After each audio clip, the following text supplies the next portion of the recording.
A young mother and aspiring social worker had found out that she was pregnant with her third child. She was in a frenzy to make sure that she had everything together prior to the baby's entrance into the world. On August 24, 2023, while sitting in her car expecting to return home soon, she was confronted by a police officer and accused of shoplifting. What happens next is both gut-wrenching and unbelievable, but first let's get to know this young lady a little better. Takaya grandmother describes Takia as a bright light. She brought joy to those around her.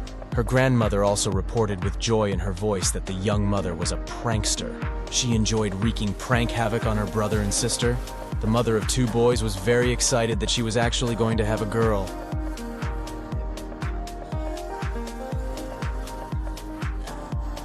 Vivacious, the light of the party, so just a bright shining light, that's it. This one is, I think she's like about 3 or 4 of my pictures, the youngest one I got.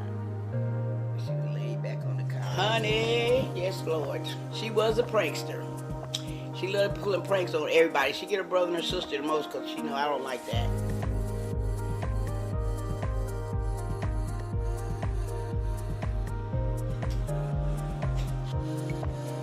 Oh my God, she was so happy it was a girl. She had 2 boys. She was so excited. She was already getting baby stuff.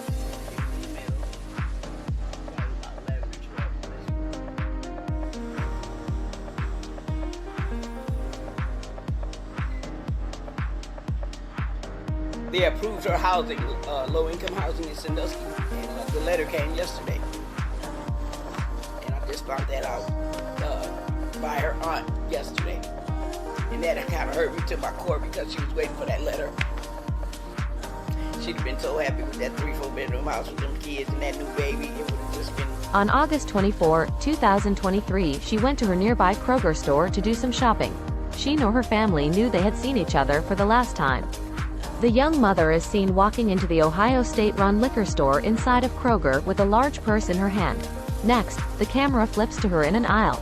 She is observed pulling bags out of her purse and places 6 bottles of liquor in them. She puts the bags in her purse and exits the store with 3 other females.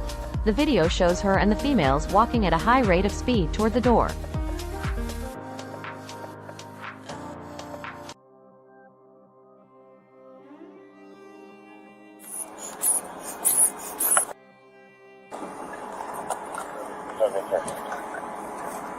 Attendant 29, 3705 Renagua, 3705. A female is hallucinating. Much of her ask for attend. Out of the car. Out of the car. Out of the car. Out of the car. Phoenix 7 back in service, 1828. Get out of the car. Then get out. No. Then get out. Get out of the fucking car. Get out of the car. Get out of the fucking car. Get out of the car.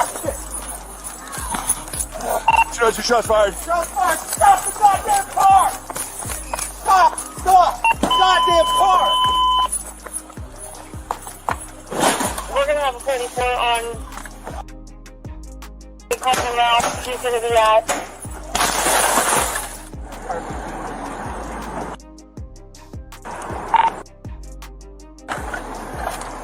Attendant 29, 3705 Renagua, 3705. What's that? Female is hallucinating. Much of her ask for attend. Hey, stop. Hey, out of the car. Out of the car. Out of the car. Out of the car. Out of the car. Out of the car. They said your soul stuff, do not leave. Get out of the car. Then get out. No, then get out. Get out of the car. Get out of the car. Shots fired. Stop the goddamn car. Stop the goddamn car. We're going to have 44 on.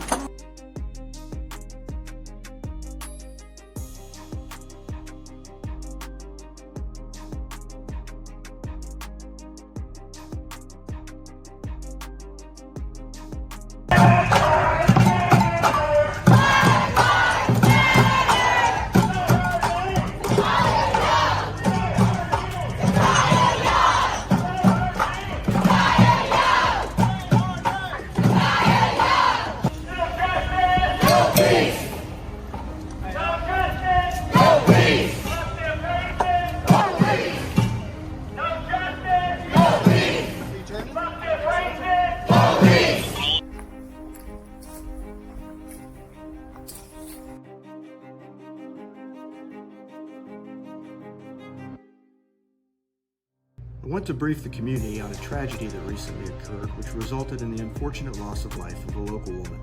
Last night, Blendon Township police officers were assisting a driver locked out of her car in the Kroger parking lot on Sunbury Road.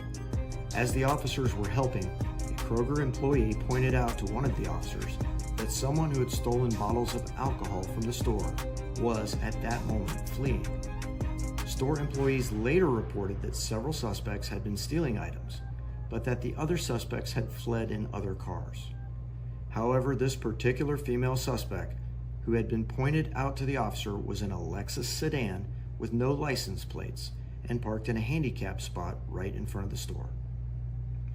The woman started the car. One officer approached from the driver's side and ordered the woman to stop and get out of the car. She ignored the order. Another officer came from in front of the car and also ordered the woman to get out of the car. Despite being ordered to get out of the car more than a dozen times, she refused to do so. The woman put the car in gear and accelerated forward. The officer, who was directly in the path of the oncoming car, fired one shot through the front windshield.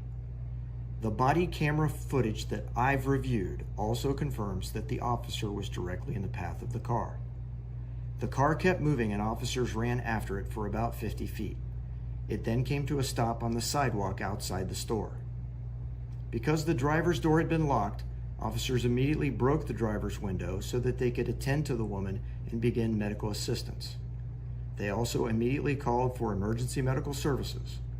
The officer who fired the shot sprinted to his car to get a trauma kit, which he quickly employed.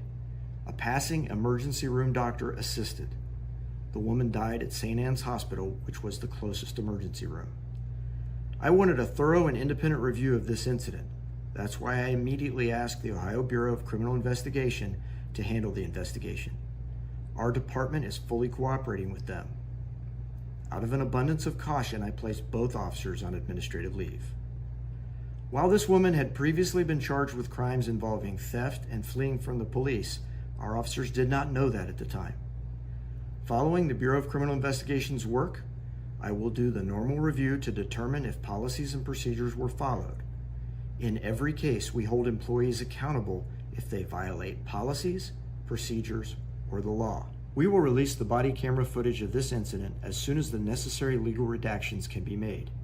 Recent changes in Ohio law regarding the rights of victims to have personally identifying information protected, as well as statutory redactions of certain items that must be blurred, make the release of this kind of video complicated.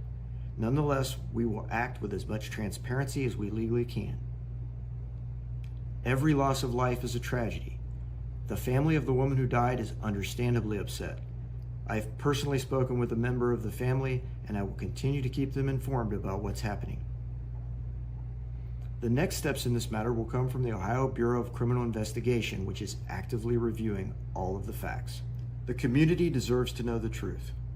We are committed to transparency and accountability in everything we do. Thank you.